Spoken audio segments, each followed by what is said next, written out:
Continuing with the exchange among structures as part of exchange theory by Peter M. Blau, we see that exchange patterns that develop among different groups and organizations are similar to the processes that occur among individuals. Individuals की बात करें तो यहाँ पर again power relations की बात आ रही है, और अगर स्ट्रक्चरल लेवल पे बात करें तो एक ग्रुप दूसरे ग्रुप के साथ एक्सचेंज में आ सकता है, और जब एक ग्रुप दूसरे ग्रुप में या एक ऑर्गेनाइजेशन दूसरे ऑर्गेनाइजेशन के साथ एक्सचेंज में लेट्स से एंटर होते हैं तो उसमें भी प्रोसेसेस वही हैं, उसमें भी पावर रिलेशंस डेवलप हो जाते हैं, उसमें भी एक जो ग्रुप है may be more powerful than the other group and the powerful group is likely to command the actions of the less powerful or powerless group. So particular transactions may be either balanced or imbalanced. मैंने group की बात की, organisations की बात की है, तो उनमें बैलेंस भी हो सकता है, उसमें लेट्स से एक ज़्यादा पावरफुल हो सकता है, दूसरा लेस पावरफुल भी हो सकता है, और अगर ये सिचुएशन है तो एक्सचेंज में भी imbalanced. Otherwise, अगर बराबर की बात आ रही है then one might say that it is balanced. अगर balanced है तो relations of reciprocal interdependence will be established. Reciprocity की यहाँ बात आ रही है, interdependence की बात आ रही है, exchange में है यही interdependency आ रही है. So imbalanced exchanges will result in differentiation of status and power at group level. Differentiation of status, higher and lower. There could be hierarchy. Hierarchy can be between the organizations, between the groups, between different entities. So we see that the one group, when we talk about hierarchy, तो हम कहेंगे कि एक is dominant, एक group is dominant, और एक organization is dominant, and the other is subordinate.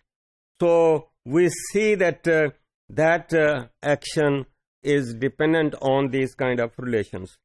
So one big collection of subordinate groups can also form an organization.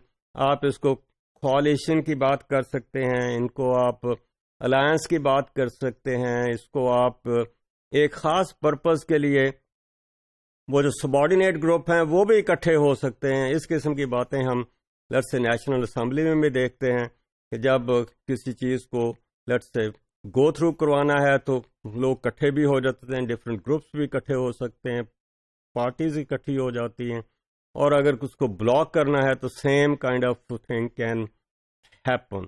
सो यहाँ पर भी पावर और पावरलेस, पावरफुल एंड पावरलेस की बात आ रही है. Those who are the rulers they may be powerful, those who are ruled they might be, those who are not in the, let's say, ruling party, they may not be having that power. So various patterns of internal exchange are likely to develop within the alliance. So within the alliance की बात करें, alliance is among different groups. इस alliance का फिर कोई ना कोई leader हो सकता है. यहाँ भी let's say डिफ्रेंसिएशन आ सकती है कि एक ग्रुप जो उस अलायंस के अंदर है may be higher in this hierarchy than the other one. So internal sub groups में get organised and engage in exchange transaction with other individuals और ग्रुप्स विद इन और आउटसाइड द कोalition. ये वही है कि एक चीज को लेट्स से एक गोल है उसको अचीव करना है, उसको अचीव करने के गोल को अचीव करने के लिए people enter into some kind of understanding, some kind of let's say coalition, and then this coalition acts in unison to achieve that objective. और इस काम के लिए वो अपना कोई ना कोई लीडर भी ले सकते हैं. So when relationships are between similar groups in different organizations, stage is set for emergence of new grouping for pursuing of distinct goals. तो ये वही बात है कि अलायंस की बात हो सकती है डिफरेंट ऑर्गेनाइजेशंस इकट्ठी हो सकती हैं। ये हेल्थ के एरिया में हम देखते हैं कि डॉक्टर्स भी इकट्ठे हो गए हैं, पैरामेडिक्स भी इकट्ठे हो गए हैं, and then they may have an alliance to achieve a certain goal. In complex society, we see that there is elaborate network of associations. अब ये associations कई किस्म की हो सकती हैं। वर्कर्स की एसोसिएशन हो सकती है, ताजरों की एसोसिएशन हो सकती है, एम्प्लॉयर की एसोसिएशन हो सकती है, किसानों की एसोसिएशन हो सकती है। और अगर डिफरेंट ऑर्गेनाइजेशन देखें तो हर ऑर्गेनाइजेशन में एक लेबर यूनियन हो सकती है, और फिर ये लेबर यूनियंस एक ऑर्गेनाइजेशन दूसरी तीसरी, ये they can enter into some kind of alliance for the achievement of their objectives. तो ये एसोसिएशन जो हैं they get involve for numerous kinds of exchange transactions. अब एक्सचेंज ट्रांजैक्शंस किसके साथ हो रही हैं? विद इन ग्रुप तो अपनी जगह पर हैं, they have to achieve the goal, the leader haves to motivate the let us say followers to act, let's say, together. But then this action is against some other organization. So many of these exchanges reflect varying degrees of imbalance and consequent relations of power and dependency. खास तौर पर जब हम कह रहे हैं कि बहुत सारे ग्रुप्स इकट्ठे होकर किसी गोल को अचीव करते हैं, that means कि individually they cannot achieve because the other party जहां से वो गोल अचीव करना है, that might be more powerful, that party might be the government, that party might be the employers. तो ये इकट्ठे होकर then they try to, let's say, achieve the goal. इकट्ठे इसलिए हो रहे हैं कि they are not in the power position, power relations are imbalance, और इन दिस ट्रांजैक्शन ये सारे ग्रुप इकट्ठे होकर अपने गोल को अचीव करना चाहते हैं। So we see that in the modern society the bureaucratic organizations dominate almost all institutional structures of society. Government की बात करें तो उसकी ये मिसाल हमें नजर आती है।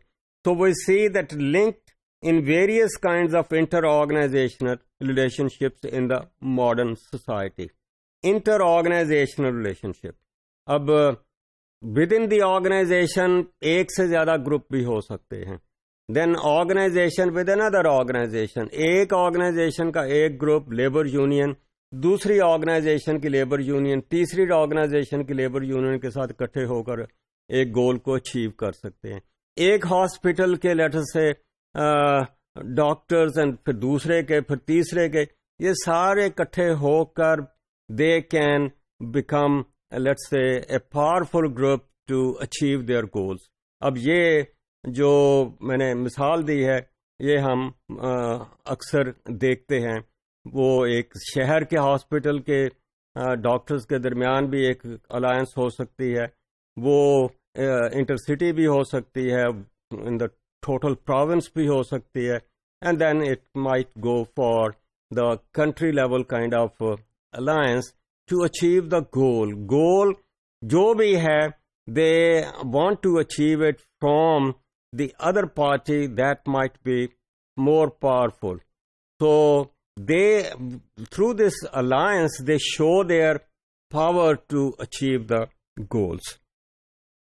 So we see that in modern society, इस किस्म की जो हैं alliances, इस किस्म के ग्रुप्स जो हैं वो इतने ज़्यादा हैं कि ऐसे ही लगता है जैसे कि शायद की मक्खियों को छद्दा होता है. So we see that in the modern society is honeycombed with innumerable overlapping and interpenetrating groups and associations of various types. और ये जो various types हैं ये आपस में let's say fight for their rights, और इनमें associations हो जा alliances बनती हैं, and then they all work together maybe under the leadership of let's say they are somebody, and then move to achieve their goals. हम strikes अक्सर इसी किस्म के सिचुएशन में हम देखते हैं.